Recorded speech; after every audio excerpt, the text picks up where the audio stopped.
OPSU President Warren Smokey Thomas, thank you for joining us. Thanks for having me. Take us back to yesterday, both sides coming together at the bargaining table. You had until 5 to come to an agreement. What stopped that from happening? Well, the employer simply folded their hands and said, we'll wait and see if there's back to work legislation. They made no attempt to bargain at all. So you think that's what they were banking on? Sure they were, yeah, absolutely.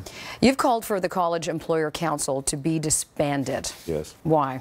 Well, we don't even know who their council is. They keep it secret. It's a public institution that they treat like private enterprise, and the taxpayers own it, and the students that pay tuition own it. So they run it like a private business. And this dispute has been brewing for a long time. They've been relying more and more on part-time workers. They're disregarding the union's issues and concerns more and more, and it all boiled out into a strike, which is extremely unfortunate. But I want them disbanded because if a hospital is being mismanaged, the government will put in a supervisor. What we're saying is the college system is being grossly mismanaged, and we want the government to do something about it. They're legislating the workers back to work. You know what, if I was the premier, I'd probably do that too, but she's got to understand there's going to be consequences to that. That legislation is probably illegal. We'll honor it, we'll go back to work, but I'll be talking to our lawyers later today about what we'll do, but the students will be back in the class. I hope Monday. That's up to the college, the college management now, but we're preparing to go back in on Monday. But there will be, the fight's far from over, let's put it that way. Now, you say you hope they're back on Monday, and I know you said that yesterday in your press conference that, as an educator and as a parent, that's what you would like to see, the kids back in class on Monday. And it was interesting to hear only because it's so contradictory to what you've been saying all along as union president. Yeah. So, well, it is.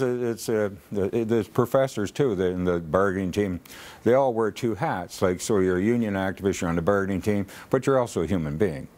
And we do have the bargaining team has a lot of empathy for the students, and that is their major concern.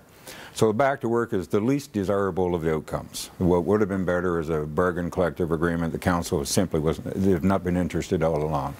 And in fact, they've kind of resorted to telling lies to our members during the strike and everything like that. So, but as a parent, I had two boys that went through the college system. They got a wonderful education because of the people teaching them, not so much because of the people running it. And so as a parent, you want them back. But as a union leader, I want to see the legislation today, and we'll decide what we'll do. But we will go back to work. In the labor world, you call it sort of complying grief. You do as you do as you're ordered to. But there will be some challenges to the legislation later. I just don't know what form they'll take. It depends on what's in there. All right, OPSU President Warren Smokey Thomas, thank you so much for coming in. Well, thank you for having me. I appreciate it. All right, time now for